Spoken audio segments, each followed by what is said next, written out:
सावन के अंतिम सोमवार को पुष्कर स्थित ब्रह्मा सावित्री वेद विद्यापीठ में 25वां स्थापना दिवस हर्षोल्लास के साथ मनाया गया। पुष्कर ब्रह्मा सावित्री वेद विद्यापीठ के संस्थापक और श्री राम जन्मभूमि मंदिर ट्रस्ट के कोषाध्यक्ष और राष्ट्रीय संत गोविंद देवगिरी महाराज ने शिरकत कर विभिन्न धार्मिक कार्यक्रमों का आयोजन किया। पुष्कर के जयपुर गोट मंगलोट समेत 5 वेद विद्यालयों के 251 वेद पाठियों को ज्ञान उपदेश देते हुए प्रवचन दिए। उन्होंने कहा कि जिस तरह विकास बहुत जरूरी है, वैसे ही वेद पाठियों को अपनी विरासत को संरक्षण करना भी जरूरी है।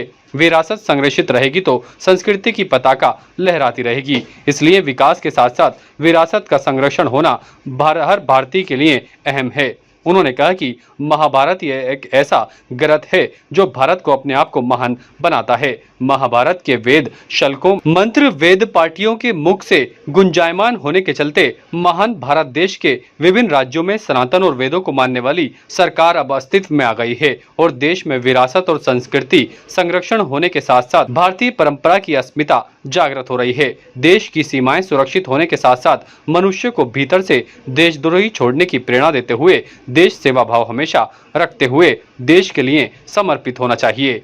उन्होंने इतिहास के बारे में वेद पाठियों को बताते हुए कहा कि मुगलों के समय शास्त्रों के बल से विरासत बचाई, इसके बाद अंग्रेजों के समय शिक्षा के बल पर अपनी संस्कृति को जिंदा रखते हुए विकसित भारत को और निरंतर प्रगति राह पर लेकर चलने का उन्होंने आह्वान किया। कार्यक्रम की शुरुआत राष्ट्रीय संत ने वेद माता के सामने दीप प्रज्वलित कर की।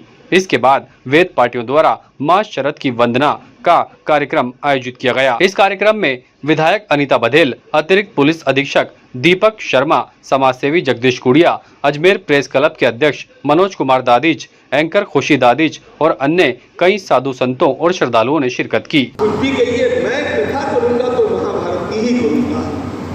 तो लोगों ने पूछा इतना आग्रह क्यों? मैंने कहा कि भारत को महान बनाना है तो महाभारत की आवश्यकता है। महाभारत पुरुषार्थ का ग्रंथ है, भगवत गीता महाभारत का अंश है और महाभारत भारत को महान बना करके रहेगा।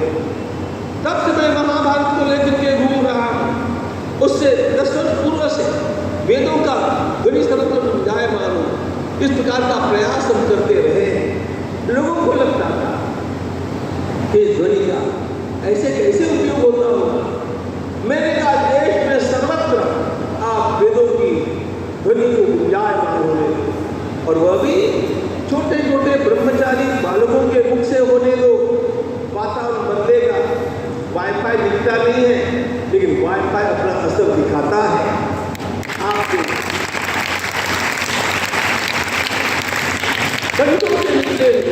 पुष्कर स्थित ब्रह्मा सावित्री वेद विद्यापीठ में आज सुबह 8:30 बजे परम पूज्य स्वामी गोविंद देवगिरी जी महाराज का आगमन हुआ है। पूज्य स्वामी जी का जो आज आगमन हुआ, उसमें आज हर्ष की बात यह है कि हमारे जो पुष्कर की और अन्य शाखाएं हैं राजस्थान में, 4 और अन्य शाखाएं नोखा, गोठ मांगलोद, जयपुर, सीकर, उन सब के मिला करके आज वर्तमान में जो अध्ययनरत छात्र हैं 251 की संख्या पुष्कर में है विद्यालय में आज, और उन सबको पूज्य स्वामी जी का आशीर्वाद मिल रहा है। उनके लिए स्वामी जी उनके उज्जवल भविष्य के लिए और पधारे हुए भक्तों के लिए आज प्रवचन कर रहे हैं। और पूज्य स्वामी जी अभी सायंकाल में 5:30 बजे आज यहाँ मृत्युंजय भगवान का अभिषेक करेंगे। उसके पश्चात भगवान का भव्य श्रृंगार होगा, महाआरती होगी। रात्रि में निवास यहीं करेंगे स्वामी जी। कल सुबह प्रातःकाल 9:30 बजे ब्रह्मा मंदिर में मंत्र पाठ का कार्यक्रम रखा हुआ है। ब्रह्मा जी का पूजन करके वेद मंत्र पठन वहां पर किया जाएगा। ताज़ा खबरों के लिए देखते रहें सरेराह न्यूज। अपना फ़ोन उठाएं और सब्सक्राइब करना ना भूलें।